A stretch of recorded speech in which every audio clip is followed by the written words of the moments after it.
what women in filmmaking inspired you as a practicing filmmaking screenwriters?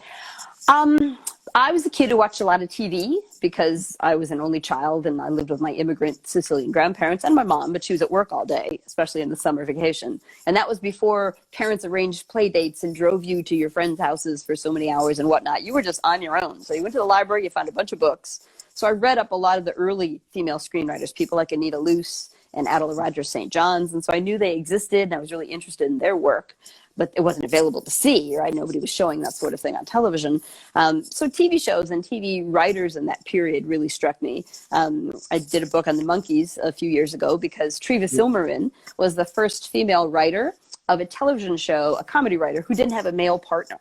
And she eventually went to the Mary Tyler Moore Show and she won a couple of Emmys. So she had quite a good career. So I started to realize there were women doing this writing thing. And then I started to look into older films and find names in the past, but there was this period in Hollywood where the silent period and a little bit into the talkies is very much, I saw another academic years ago at a conference say that early aviation and early film were back to back and that women were deeply involved in both. And as soon as they became money-making franchises and men created studios and were the bosses, they offered women who had done the job before jobs, new contracts as junior writers.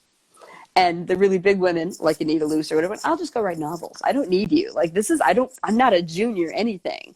So they disappeared from the sort of textbooks that started to appear in film studies.